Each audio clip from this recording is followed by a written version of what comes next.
Lanjut. Dalam Muslim itu kan nabi-nabi itu sudah diberikan job masing-masing ya, seperti itu. Nah, saudara-saudara Kristen itu biasa mengatakan seperti ini. Kalau memang Nabi Isa Al-Masih itu bukan Tuhan, mengapa ketika hari penghakiman di akhir zaman itu, mengapa di dalam Al-Quran ditugaskan Nabi Isa, bukan Muhammad yang mereka junjung sebagai Rasulullah? Mengapa Nabi Isa yang ditugaskan untuk datang menghakimi seperti itu? Nah, itulah yang menjadi pegangan kekuatan bagi saudara-saudara Kristen bahwa di akhir zaman itu Tuhan saya sendiri yang datang untuk mengatakan bahwa inilah aku, jalan keselamatan, seperti itu. Dan di Muslim sendiri, di Al-Quran sendiri menyaksikan itu. Apakah itu benar atau gimana, Bang? Iya, baik. Kenapa Nabi Isa yang turun? Alasannya karena ada tugas yang harus dia selesaikan. Apa tugas itu? Menghakimi. Ketika dia datang sebagai hakim, berarti ada yang terdakwa. Siapa yang terdakwa ini? Mereka yang telah mempermalukan Nabi Isa di hadapan pencipta. Makanya dalam Al-Quran itu beliau ditanyai, wa isqalallahu ya Isa ibn Maryam a anta qulta linnas, wahai engkau Isa, hambaku, ciptaanku yang kuciptakan tanpa ayah, apakah engkau yang mengajarkan orang-orang tersebut mempertuhankan, menjadikan engkau sebagai Tuhan selain daripada aku? Apa kata Nabi Isa? Qala subhanaka ma yakunu li an aqula ma laysa li bihaqq. Maha suci engkau wahai Tuhanku, tidaklah patut aku berkata sesuatu yang bukan hakku untuk aku katakan. Jika aku mengatakan itu, pasti engkau mengetahui. Ma qultu lahum illa ma amartani bi ani abudullah rabbi wa rabbakum. Aku hanya berkata, mengajarkan kepada mereka, sembahlah Allah Tuhanku dan Tuhanmu. Sehingga Al-Quran mengatakan, wa idza husyiran nasu, apabila nanti manusia dikumpulkan, dihimpunkan, apa yang mereka sembah selain daripada Allah akan menjadi musuh bagi mereka. Artinya Yesus itu adalah manusia yang disembah oleh manusia selain daripada Allah. Apakah Yesus akan memusuhi Kristen? Matius 7, 22, 23. Ternyata betul, Yesus memusuhi orang Kristen. Lalu kemudian di dalam Al-Quran ayat yang sama, dan pemujaan-pemujaan yang mereka lakukan ketika hidup di dunia akan diingkari. Apakah Yesus mengingkari penyembahan Kristen? Ternyata Matius 7 nomor 22 sampai 23. Betul, mereka yang memanggil Yesus Tuhan, memuji Yesus, bernubuat, mengusir setan, bermujizat, ternyata ditolak oleh Yesus. Apa kata Yesus? Enyahlah daripadaku, kalian semua adalah pembuat kejahatan. Itu yang kedua, yang pertama. Yang kedua, Nabi Isa turun ke atas muka bumi ini untuk apa? Wa immin ahlil kitab illa la yu'minanna bihi qablal mauti wa yaumal qiyamati yakunu alaihim syahida. Itu kata Al-Quran. Tidak ada seorang pun di antara ahli kitab yang tidak beriman kepada Nabi Isa alaihissalam menjelang kematiannya. Dan pada hari kiamat Nabi Isa akan menjadi saksi atas mereka. Lalu kemudian ketika Nabi Isa turun sebagai hakim, siapa yang mau dihakimi? Umat Islam mau dihakimi. Apa alasannya umat Islam mau dihakimi? Nabi Isa tidak datang untuk umat Islam. Nabi Isa datang untuk Bani Israel. Maka yang dihakimi adalah mereka yang terdakwa. Kenapa mereka terdakwa? Karena mereka melakukan pengingkaran-pengingkaran kepada ajaran Nabi Isa ketika Nabi Isa datang kepada Bani Israel. Apa yang dikatakan oleh Nabi Isa alaihissalam? Makultu lahum, saya tidak berkata sesuatu yang bukan hakku. Yang aku katakan, sembahlah Allah Tuhanku dan Tuhanmu. Di dalam Yohanes 12 nomor 48. Apa kata Yesus? Barang siapa yang menolak aku dan tidak menerima firmanku, dia sudah ada hakimnya, yaitu firman yang telah aku katakan kepada mereka. Firman itulah kelak yang akan menjadi hakimnya di akhir zaman. Ada Yesus memerintahkan manusia beribadah pada hari Minggu? Tak ada. Ada Yesus memerintahkan kemudian menyembah dirinya? Tak ada. Ada Yesus mengajarkan makan babi? Tak ada. Ada Yesus mengajarkan untuk merasulkan Paulus? Tak ada. Ada Yesus mengajarkan untuk ke gereja? Tak ada. Ada Yesus mengajarkan untuk tidak bersunat? Tak ada. Lalu apa kemudian bisa dihakimi di Islam dari Yesus? Tak ada. Yang dihakimi adalah orang yang mengaku-ngaku pengikutnya, membawa-bawa pengikutnya, tetapi mempermalukan dirinya di hadapan Tuhannya. Makanya dikatakan datangnya Yesus menghakimi berdasarkan dengan perkataan dan firman yang ia sampaikan kepada Bani Israel. Matius 10 nomor 5 nomor 6 misalnya. Yesus berpesan kepada ke-12 muridnya. Apa pesan Yesus? Wahai muridku, ya paman, jangan kau ke bangsa lain, tapi pergilah kepada domba yang sesat dari bangsa Israel. Kata siapa? Kata Yesus. Yesus nanti kelak datang menghakimi orang-orang ini. Kau pada saat aku nasihatkan jangan ke bangsa lain, ada di antaramu yang pergi ke bangsa lain sampai orang-orang ini menuhankan aku. Oh tidak Yesus, sepeninggalmu kami teraniaya, sepeninggalmu kami dibunuh, sepeninggalmu kami dipenjara, sepeninggalmu kemudian kami dihakimi. Siapa pelakunya? Sang pembinasa keji yang duduk dan ngaku-ngaku sebagai pengikutmu, ngaku-ngaku sebagai utusanmu, ngaku-ngaku sebagai rasulmu. Siapa namanya? Itu dia, Paulus. Dialah yang menyebabkan engkau menjadi Tuhan setelah engkau terangkat. Sedangkan tak ada firman yang kau sampaikan kepada kami, sembahlah aku, Tuhankanlah aku adalah firman yang menjadi manusia, aku adalah Bapa yang inkarnasi jadi manusia. Kamu tidak pernah mengatakan itu, makanya kami tidak pernah menuhankan dirimu. Hanya mereka, golongan orang-orang yang dari barat, yang kemudian mempertuhankan dirimu. Inilah Nabi Isa datang. Ngapain Nabi Muhammad datang? Untuk apa? Lo umatnya menerimanya sebagai rasul, umatnya menerimanya sebagai nabi. Tak ada kemudian kewajiban untuk beliau datang. Sedangkan Nabi Isa diangkat ke langit, turun ke bumi untuk mempermalukan orang-orang yang telah mempertuhankan dirinya dengan mengatasnamakan Yesus. Ini yang terjadi dan itu dibenarkan oleh Bible. Yesus berkata, aku tidak berkata-kata dari diriku sendiri. Apa yang kau dengar dari aku, itu bukan dari aku, tapi dari dia yang telah mengutus aku. Yohanes 14 nomor 27. Adakah Yesus mengajarkan Tuhankanlah aku? Jadilah kalian Kristen. Ibadahlah minggu, Natalanlah kalian. Ada Yesus mengajarkan itu? Tak ada. Nah, orang-orang yang melakukan prosesi-prosesi tersebutlah yang kelak akan dihakimi oleh Yesus. Mana endingnya? Matius 7 nomor 22 sampai nomor 23. Mana endingnya? Matius 23 nomor 15, nomor 36 dan seterusnya. Ini fakta real sesuai dengan data yang ada di dalam Bible dan juga yang ada dalam Al-Quran. Makanya ia datang. Kenapa dia datang sebagai hakim? Karena ada yang terdakwa. Siapa yang terdakwa? Yang menggantikan ajarannya dengan ajaran manusia. Aku datang bukan untuk meniadakan, tapi untuk menggenapi. Menggenapi berarti menyempurnakan. Apa yang disempurnakan? Yang dibelokkan oleh orang-orang Yahudi. Maka dia datang menyempurnakan itu semua. Bukan justru menghilangkan. Sedangkan Paulus mengajarkan, dengan matinya Yesus di atas tiang salib, dia telah membatalkan hukum Taurat beserta segala perintah yang ada di dalamnya. Efesus 2 nomor 15. Ada Yesus pernah mengajarkan itu sebelumnya? Tidak. Makanya Yesus selalu mengatakan, waspadalah, waspadalah, waspadalah. Kepada siapa? Kepada orang Farisi. Paulus mengaku orang Farisi. Filipi 3 nomor 5. Aku orang Farisi. Kebetulan Yesus selalu minta muridnya agar waspada kepada orang Farisi tersebut. Nah, adakah kemudian Bani Israel waspada kepada orang Farisi? Yes, sampai hari ini Yudaism masih ada.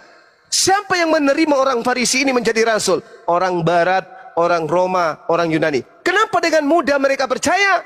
Karena Paulus tahu orang Roma, orang Yunani, konsep keagamaannya adalah triteos, tridewa, 3 dewa, makan babi, tidak bersunat, ibadah minggu, perayaan dewa Horus. Ya, Paulus tahu itu, maka dia menjual agama yang dicocok-cocokkan dengan orang Barat, orang Romawi, orang Yunani penjajah pada masa itu.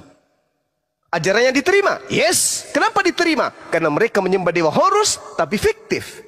Mereka menyembah dewa Zeus tapi tak pernah nampak. Mereka menyembah kemudian Hercules tapi hanya angan-angan nenek moyang mereka. Dewa-dewa mereka tak pernah nuzul.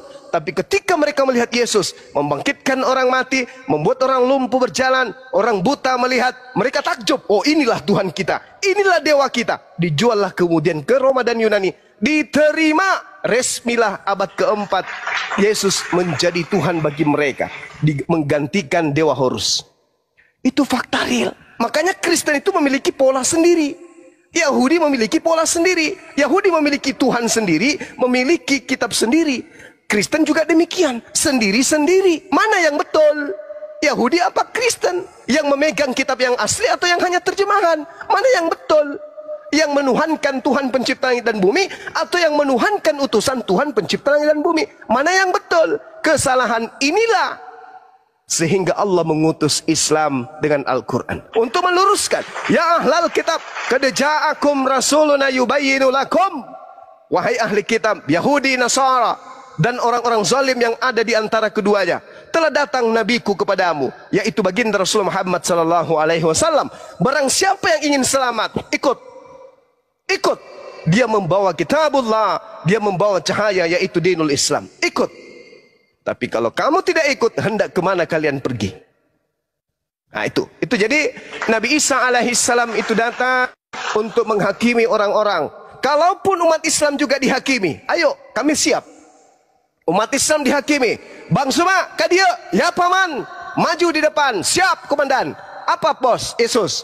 Kau kenapa tidak menuhankan aku? Haits, hidup kekal itu kau katakan dalam kitabmu. Apa dalam kitabmu?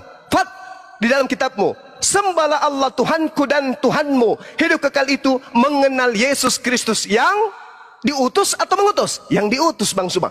Aku mengimanimu sebagai utusan. Salah enggak saya? Oh enggak salah, kamu betul. Bagaimana? Saya dihakimi? Ya saya sudah menghakimimu, tapi saya tidak menemukan kesalahan padamu. Kau mengimani Tuhanku adalah Tuhanmu, Bang Suma? Ya paman. Kau mengimani aku utusan Tuhanku? Ya, saya imani. Engkau adalah utusan Tuhanku.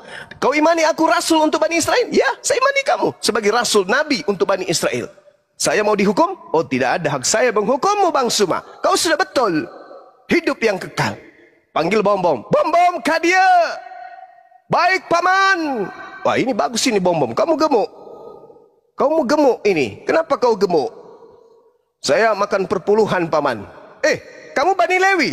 Bukan, saya Bani Toraja. Emang ada perintah Tuhan untuk memberikan perpuluhan kepada Bani Toraja? Mana dalilnya? Tak ada, dicambuklah dia. Kesalahan pertama.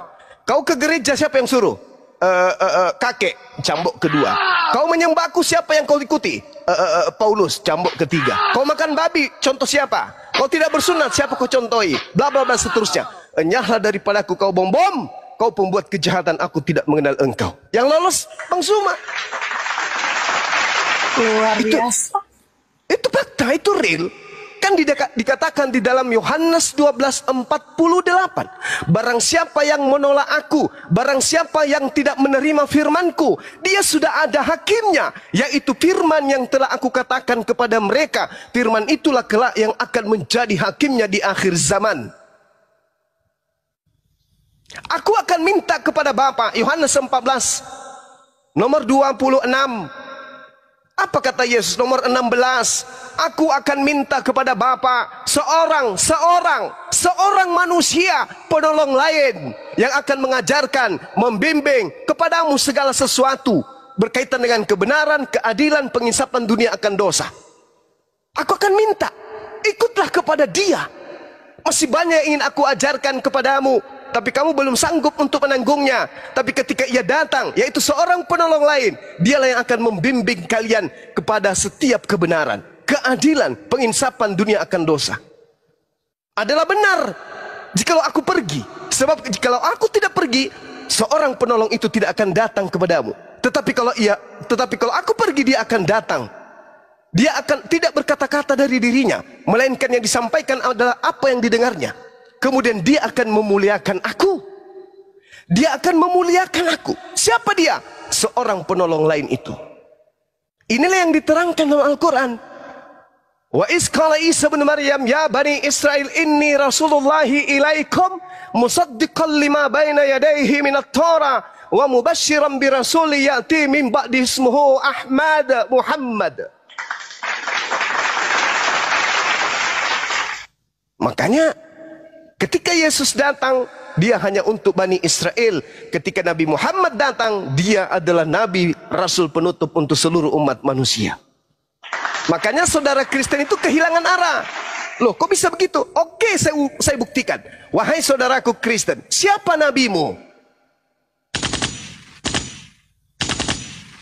Nabi Kristen siapa? Nabi Daud? Bukan. Salomo? Bukan. Musa? Bukan. Abraham? Bukan. Yesus? Bukan. Nabinya Kristen siapa? Kitabnya banyak. Markus, Matius, Yohanes. Banyak kitabnya orang Kristen. Tapi nabinya siapa? Sebutkan satu aja. Tak ada, paman. Terus, bait suci. Mana bait sucinya orang Kristen? Bait suci itu adalah bait Elohim, yang di dalamnya tidak boleh masuk barang tamek, barang najis tidak boleh masuk ke dalamnya. Orang yang tidak bersunat haram hukumnya masuk ke dalamnya. Orang yang tidak tahir tidak boleh masuk ke dalamnya. Orang yang tidak membasuh tangan, kaki, wajah tidak boleh masuk ke dalamnya. Tidak boleh. Orang yang makan babi, makanan-makanan yang dinajiskan, yang diharamkan oleh Torah, haram hukumnya masuk ke dalam. Mana bait sucinya orang Kristen? Tak ada. Yang ada cuman gedung, tempat bernyanyi-nyanyi, hari Minggu, hari Sabtu, dan seterusnya. Bait sucinya mana? Tidak bisa dikatakan suci kalau di situ masih ada pemakan babi, nggak bisa. Tidak boleh dikatakan suci kalau di situ masih ada makan anjing. Masih tidak bersunat, tidak boleh. Tidak mandi junub, tidak boleh dikatakan bait suci. Coba kita lihat di Yehezkiel 44 nomor 9, nomor 6, nomor 7, nomor 8. Apa kata Elohim di sana? Sekian banyak pelanggaran yang engkau lakukan wahai Bani Israel. Tapi ada satu pelanggaran yang sangat-sangat menyakitkan hatiku, yaitu engkau memasukkan orang-orang yang tidak bersunat qulub masuk ke dalam tempat ibadahku. Yesaya 52 nomor 1. Tidak boleh orang yang tidak bersunat nonot masuk ke dalam bait suciku. Bahkan Wahyu 21:27, tidak boleh orang yang tidak bersunat nonot masuk ke dalam surga.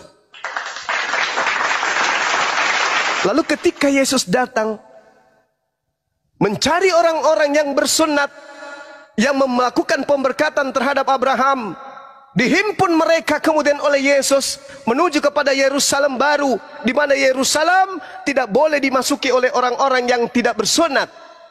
Tidak boleh masuk orang-orang yang makan babi. Yesaya 44, Yesaya 66 nomor 15, 16, 17. Gak boleh orang yang makan babi masuk ke sana. Lalu Kristen mau dihimpun dan digiring kemana? Yerusalem baru hanyalah tempat orang yang tidak makan babi dan anjing, dan orang yang bersunat, orang yang mandi tahir, orang yang ditahirkan, orang yang mandi junub. Islam ada lolos masuk ke sana. Kristen mau dibawa ke mana? Mandi junub kagak, mandi tahir kagak, membasuh kaki, wajah, tangan untuk masuk ke bait suci kagak. Mereka tidak punya bait suci. Mereka tidak bersunat hati, apalagi qulub. Orang yang bersunat hati adalah orang yang memotong kesombongan, keangkuhan, yaitu tunduk berserah diri kepada aturan Tuhan. Tapi Kristen tak ubahnya seperti apa yang terjadi pada Nabi Adam alaihissalam. Apa kata Allah kepada Nabi Adam? Wahai Adam, diamilah surga ini, Eden ini bersama dengan istrimu. Makan semua yang ada kecuali satu. Jangan kau makan satu ini. Tapi iblis datang. Hei, justru kalau kau makan, maka kau akan hidup kekal. Makan, tidak ada yang haram. Makan pokoknya. Semua yang diharam, yang dihalalkan, makan. Yang satu itu justru harus lebih kau makan lagi. Ketika kemudian para nabi datang, khususnya Bani di tengah nabi di tengah Bani Israel, aturan Tuhan datang. Jangan makan ini, jangan makan itu, jangan makan ini, jangan makan itu. Datang iblis. Tak ada. Semua halal, makan. Makan pokoknya. Ibrani 6 nomor 1. Jangan lagi kau tunduk kepada asas-asas lama. Sekarang kita tunduk kepada asas baru karena Yesus Kristus. Kolose 2. Jangan lagi kau mau diatur oleh aturan-aturan. Jangan makan ini, jangan kecap itu, jangan minum ini. Jangan kau tunduk semua itu. Semuanya tak ada artinya. Yang penting sekarang kita hidup dalam Yesus Kristus. Kira-kira Paulus ini dengan iblis yang mempengaruhi Adam makan segala makanan di surga itu bedanya apa? Sementara pada endingnya Yesaya 66 nomor 16 nomor 17, Tuhan akan datang dengan nyala apinya untuk membakar seluruh manusia yang telah mengikuti seseorang yang mengikuti taman-taman teos dewa dan mengikuti seorang yang makan babi, binatang-binatang yang menjijikkan dan makan tikus. Mereka semua akan dihabiskan oleh Tuhan. Demikianlah firman Tuhan. Siapa mereka pemakan babi ini? Na'udzubillah summa na'udzubillah. Siapa mereka yang tidak bersunat ini? Na'udzubillah summa na'udzubillah. Sedangkan tanda perjanjian pengikut Abraham alaihissalam adalah sunat. Kode alam. Siapa pengikut agama tauhid?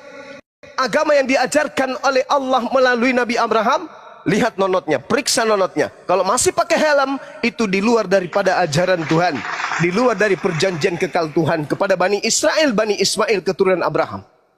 Umat Islam, alhamdulillah, mengikuti apa yang diajarkan oleh Nabi Muhammad SAW bersunnat.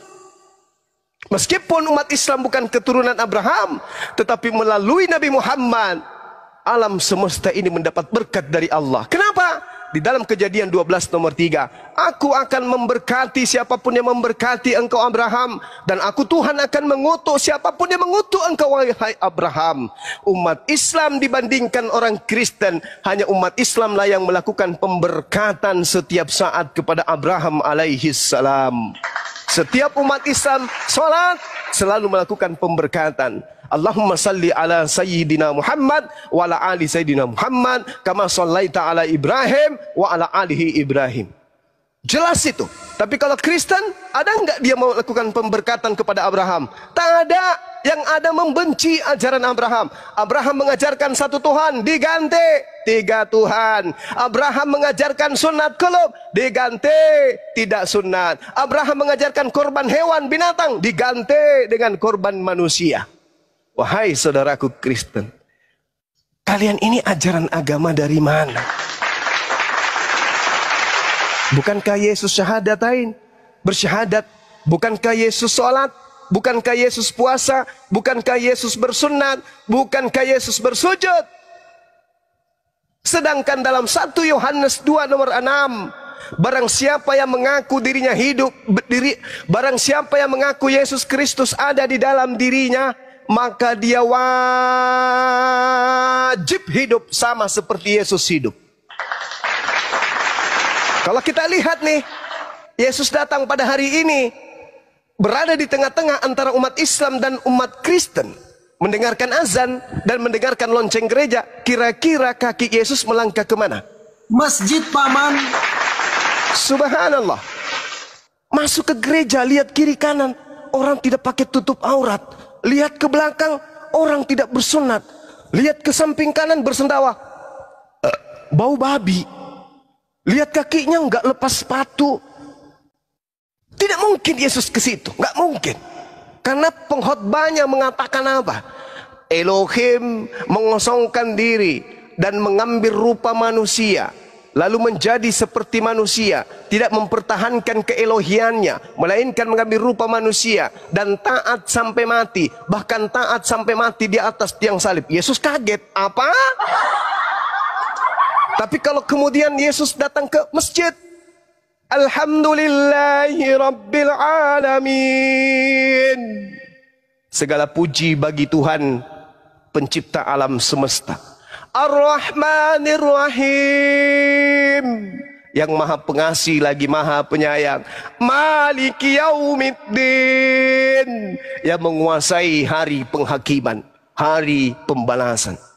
Iyyaka na'budu wa iyyaka nasta'in. Jelas semua diurai.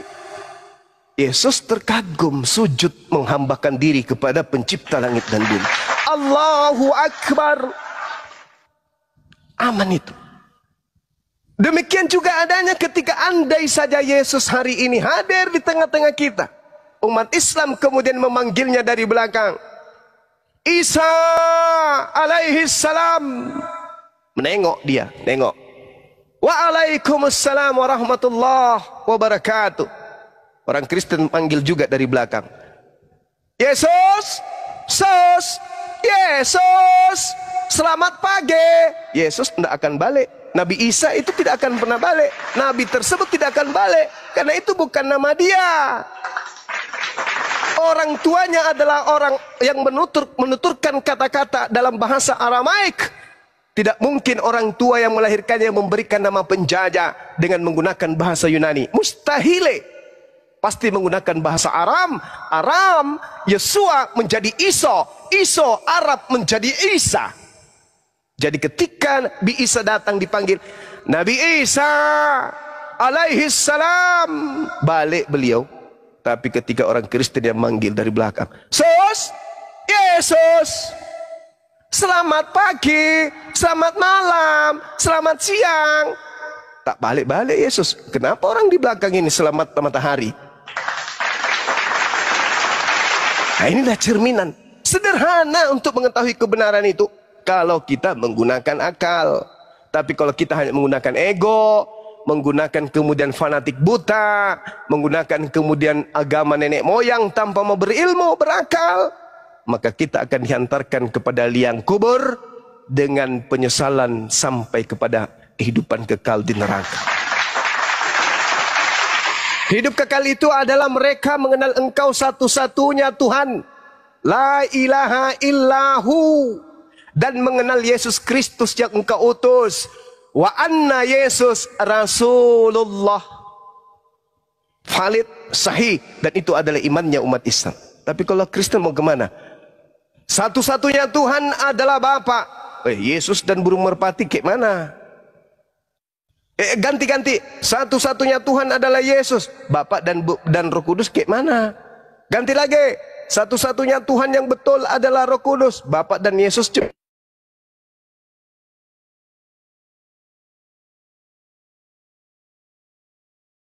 Sabar ya, koneksi. Sabar. Musuh terberat orang Kristen itu Islam. Karena Islam mengagungkan Yesus yang adalah Nabi Isa di kami. Beliau tidak mati terkutuk. Beliau tidak diludahin, tidak ditampar, tidak diseret, tidak ditonjok, tidak ditelanjangin, tidak digantung, tidak dibunuh, tidak disalib.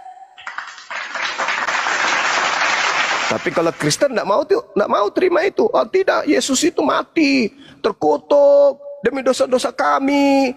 Anda yang curi ayam, dia nanggung gitu. Ada kaidahnya dalam Bible kayak gitu? Gak ada. Tuhan mengatakan Keluaran 23 nomor 7 nomor 8. Jangan kau membunuh, jangan kau sebar-sebarkan kebohongan. Orang benar jangan kau bunuh, orang yang tidak bersalah jangan kau bunuh, sebab aku Tuhan tidak akan membenarkan orang yang bersalah. Yesus ada salah? Tak ada. Boleh nggak dibunuh menurut Tuhan? Jangan. Amsal 6 nomor 16. 6 perkara yang dibenci oleh Tuhan, bahkan 7 kekejian di dalam hatinya, yaitu membunuh orang yang tidak bersalah. Apakah menurut Tuhan membunuh Yesus itu boleh? Tidak. Itu ada kekejian. Itu ada sesuatu yang dibenci oleh Tuhan. Tidak boleh. Berarti Yesus nggak boleh dibunuh? Ya. Tetapi mereka berusaha membunuhnya, paman. Begitu mereka berusaha membunuhnya, Tuhan akan datang mengutus malaikatnya menatang Yesus agar Yesus terangkat ke langit, agar Yesus tidak mendapatkan penganiayaan.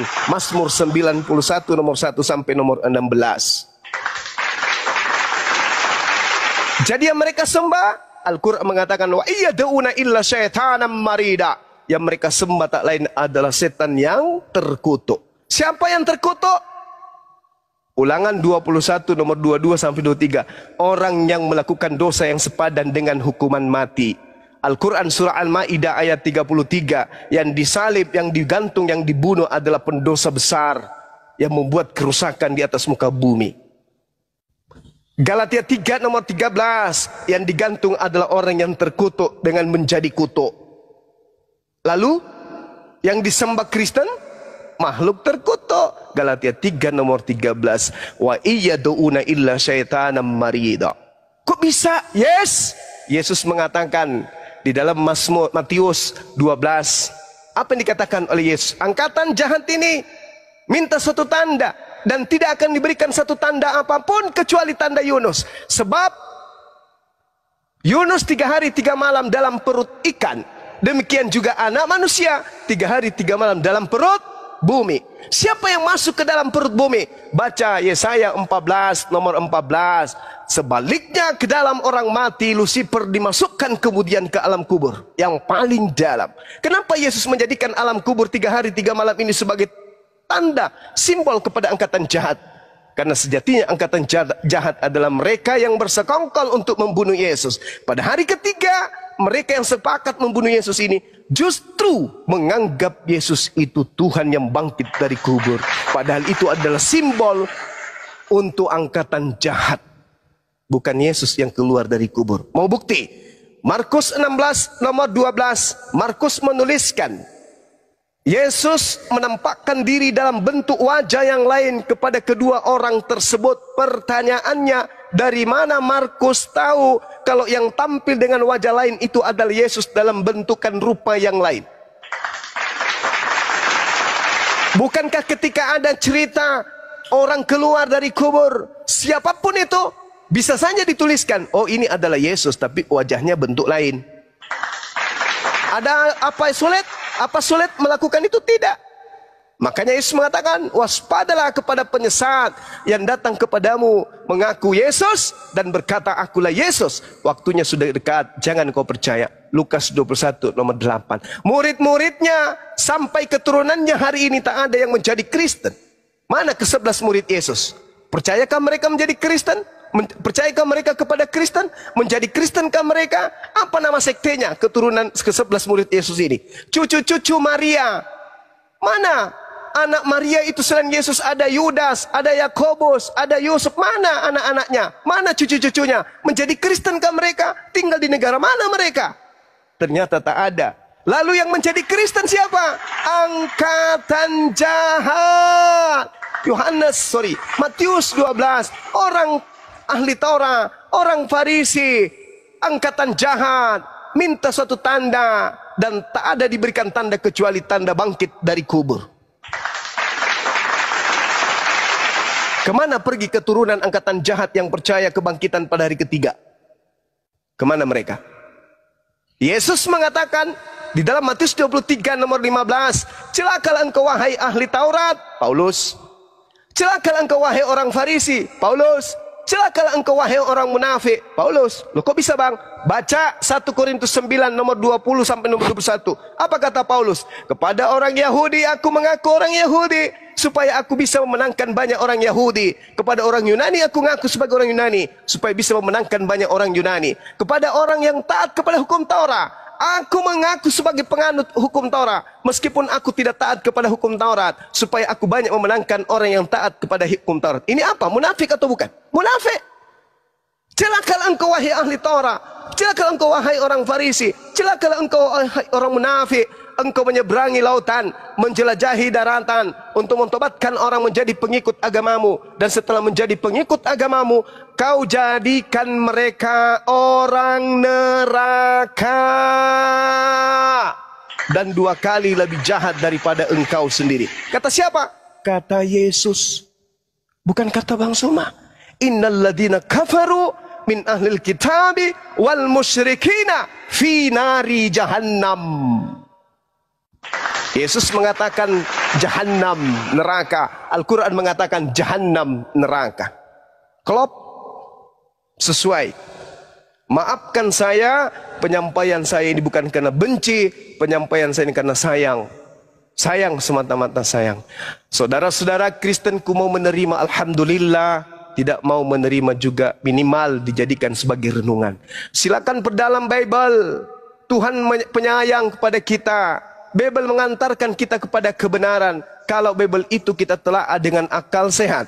Memilih pakaian yang kita ingin beli menggunakan akal. Memilih makanan yang ingin kita makan itu adalah dengan akal. Memilih pasangan, memilih barang-barang pakai akal. Jangan giliran hal yang sangat fundamental untuk keselamatan kita, justru kita tidak menggunakan akal, yaitu agama. Kalau memilih yang lain menggunakan akal, maka untuk memilih agama pun harus menggunakan akal. Jangan karena keturunan, karena iman itu harus bertumbuh. Bertumbuh dengan apa? Dengan ilmu, bukan dengan akal-akalan. Ingat kata Paulus, bukan kata Paulus sih, karena kita nggak tahu siapa penulisnya kitab Ibrani itu. Apa yang dikatakan di sana? Iman tanpa perbuatan adalah buta. Pertanyaan saya, iman tanpa akal apa namanya? Iman tanpa akal apa namanya?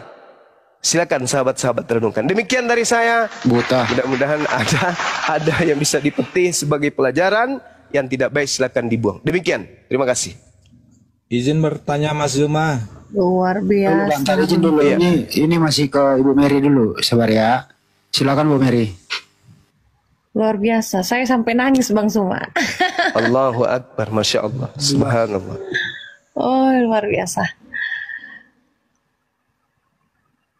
Ada lagi teman-teman, silakan. Di sini ada Dinda Ustadz Oke, Bang Arif, Kris guru dulu kita. sebelum saya satu Selamat malam, pertanyaan Mas sebelum Zuma. saya turun. Silakan Bang. Tadi Mas Zuma telah banyak menjelaskan Islam itu kan kata Mas Zuma jalan keselamatan. Ya. Nah, sekarang saya bertanya, tadi Mas Zuma kan telah banyak menjelaskan keselamatan dalam kelamin pria Islam dengan berpoligami. Iya. Sekarang coba jelaskan perkara dan contoh agama Islam menyelamatkan umatnya untuk membantu masyarakat miskin yang tertindas agar mereka selamat. Coba jelaskan Mas Zuma. Iya. Baik. Jadi di Islam itu Bung, ada yang disebut infak, ada yang disebut sedekah, ya, ada yang disebut zakat. Itu semua dimanfaatkan kemudian untuk kemaslahatan umat. Itu dalam Islam. Jadi kalau perkara seperti itu di Islam itu lengkap ajarannya. Orang-orang miskin disantuni, janda-janda tua disantuni. Zakat Bung, zakat itu diberikan kepada mereka. 4 komponen, diantaranya fakir dan juga miskin. Itu. Tapi kan kita tahu Mas Zuma, di Indonesia ini terbanyaklah orang miskin kita. Apakah itu ajaran keselamatan? Mayoritas yang miskin itu Islam. Ya, karena Indonesia Islamnya 87%, Kristen cuman 7%, Katolik cuman 2,9%. Coba Anda lihat negara-negara Kristen yang mayoritas Kristen, yang miskin siapa? Orang Islam di sana yang sakit, yang miskin, nggak mungkin. Coba berikan contohnya Mas Zuma yang telah berjalan gitu. Apa yang Anda butuhkan di Islam? Tapi kan Di Islam jalan keselamatan. Ya emang betul. Terus selamat itu dilihat dari harta gitu maksudnya. Ini kan bidang ekonomi. Ya ekonomi. Dengan bidang kelamin aja yang dibahas. Lah kenapa itu penting Bang? Karena tanpa kelamin Tuhan Anda nggak ada. Penting itu, penting. Penting. Tuhan Anda datang ke bumi ini usil harus melalui kelamin. Berikanlah contohnya yang telah terselamatkan gitu. Apa poligami? Yesus tak ada. Anda tahu nggak Yesus berasal dari istri keberapanya Yakub? Daud memiliki 100 istri, Bung. Salomo memiliki istri 700, gundik 300. Yesus berasal dari istri-istri dan gundik yang mana?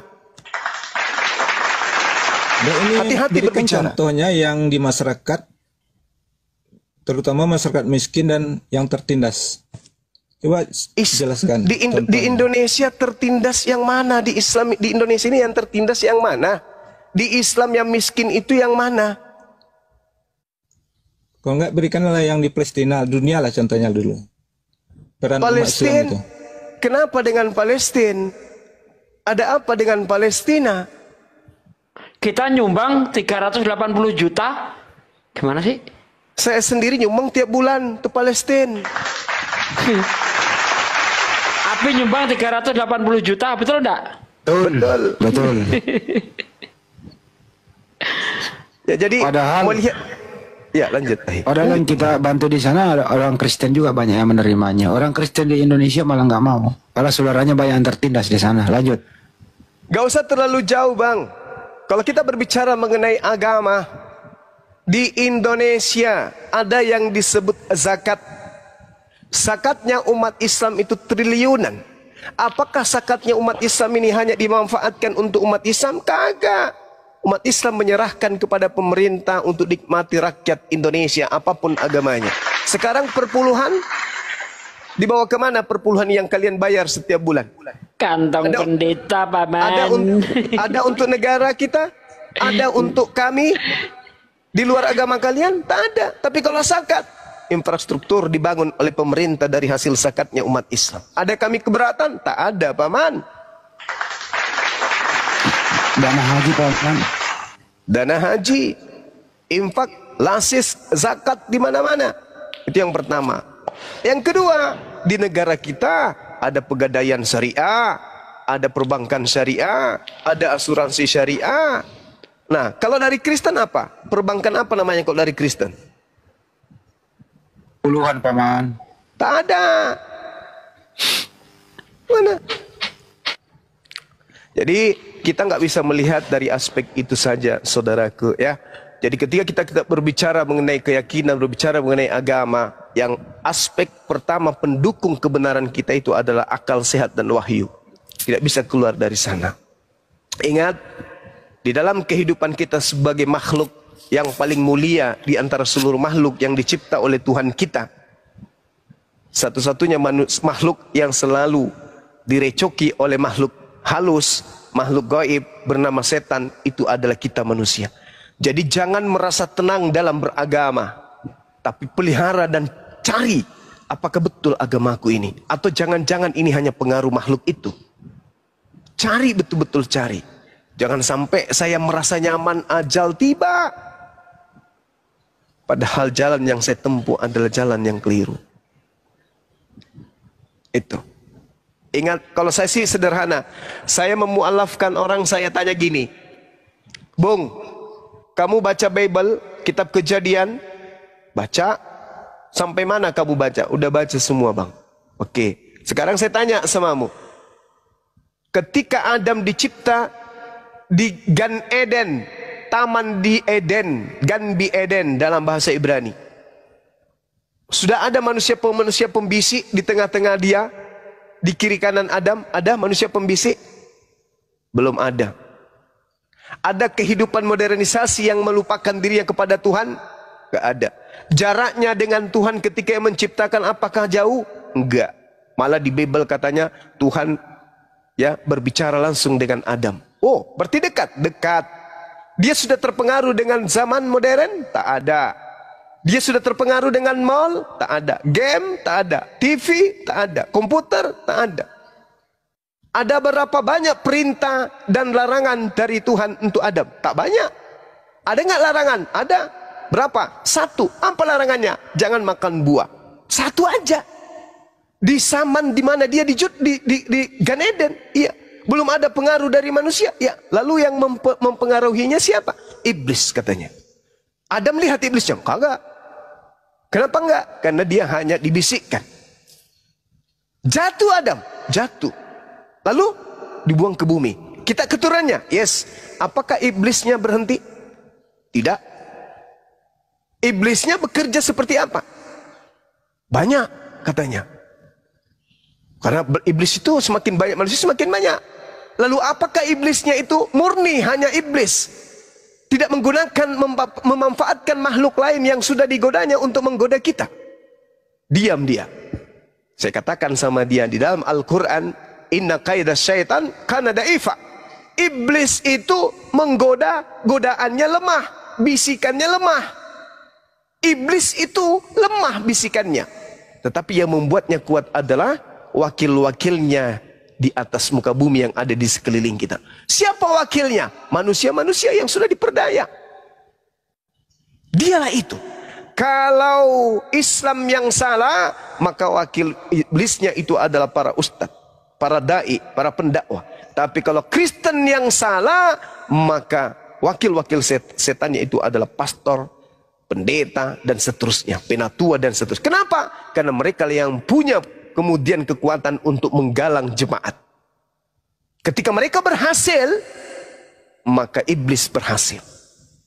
Wakilnya antara ustadz dan pendeta. Karena setan itu lemah. Yang membuatnya kuat adalah saudara-saudaranya, pasukan-pasukannya di lapangan. Maka yang terjadi, manusia menyesatkan sesamanya manusia. Al-Quran sudah menggariskan itu. Minal jinnati wan nas, dari golongan jin dan golongan manusia, dari golongan iblis dan golongan orang kafir. Ini Al-Quran. Ini yang diterangkan dalam Al-Quranul Karim. Dan satu hal terakhir sebelum saya pamit ya teman-teman. Al-Quran mengatakan bahwa mereka tidak akan berhenti-hentinya menyesatkan. Nah, kemudian di dalam Bible dikatakan 1 Yohanes 2 nomor 7. Siapakah penyesat itu? Dalam bahasa Yunani disebut planos. Siapakah pembohong, penyesat, penipu itu? Bukankah dia yang pergi ke seluruh dunia yang tidak mengaku Yesus Kristus datang sebagai manusia? Dialah penyesat, dialah kemudian antikristus. Nah sekarang kita tanya dengan saudara Kristen. Wahai saudaraku Kristen, ya paman, apakah kalian percaya Yesus datang sebagai manusia? Percaya paman. Mari kita buktikan. Hari Minggu kita intip, rupa-rupanya dia ke gereja bukan menyembah siapa-siapa, melainkan menyembah Yesus. Tadi katanya manusia, tapi kok praktiknya dia Tuhan? Dia terpenjara dan terperangkap sendiri oleh dalilnya di Bible. 1 Yohanes 2 nomor 7. Siapakah penyesat itu? Bukankah dia yang pergi ke seluruh dunia yang tidak mengaku Yesus Kristus datang sebagai manusia? Dialah penyesat itu dan dialah antikristus itu. Mulutnya mengatakan Yesus manusia, tapi hatinya, pikirannya mengatakan Yesus adalah Tuhan. Mana buktinya? Lihat di gereja. Yang dia sembah siapa? Yesus. Berarti betul, siapakah planos, siapakah pembohong itu? Yang disebut pembohong adalah lain di mulut, lain kenyataan. Itu pembohong. Kristen mengatakan di mulut Yesus manusia memang. Dia datang sebagai manusia. Tetapi dia juga 100% Tuhan. Pembohong, penipu. Bagaimana mungkin cincin emas 100% dalam waktu yang bersamaan dan cincin yang sama juga adalah karet 100%. Bagaimana mungkin seekor sapi 100% seekor sapi dan pada saat itu juga dia adalah seekor ayam? Hanya orang bahlul, orang jahil, orang zalim terhadap dirinya yang bisa mengatakan hal tersebut. Makanya dikatakan petunjuk.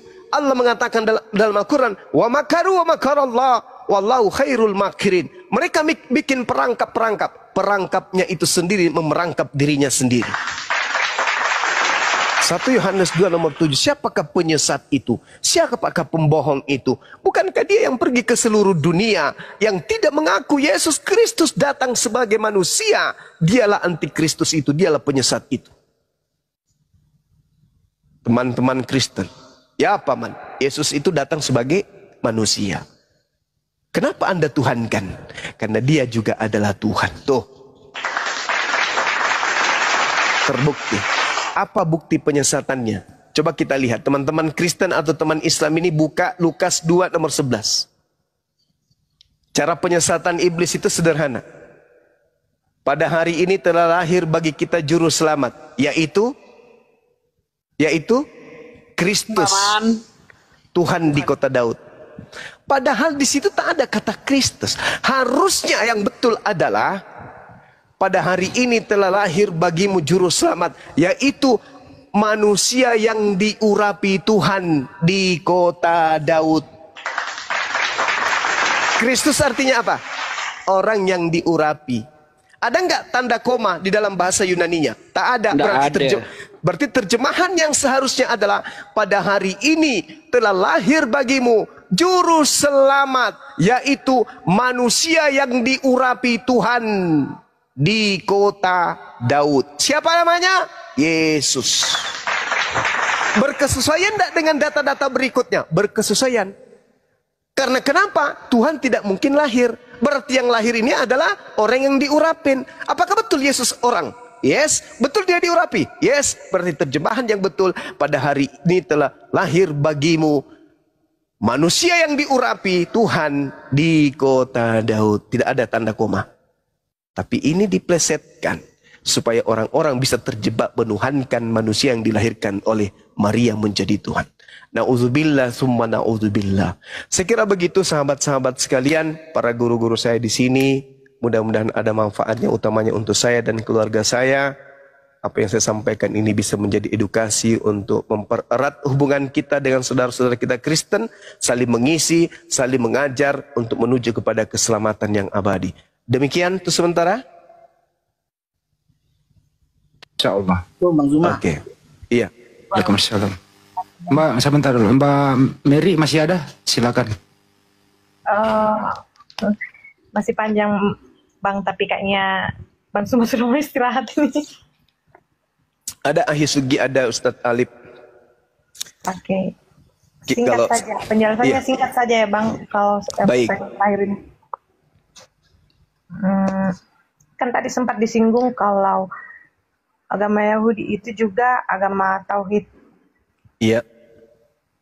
Lalu bagaimana konsep keselamatan dalam pandangan saudara-saudara Muslim tentang agama Yahudi yang mereka memang agama Tauhid tetapi tidak menerima Rasulullah sebagai nabi mereka. Iya, baik.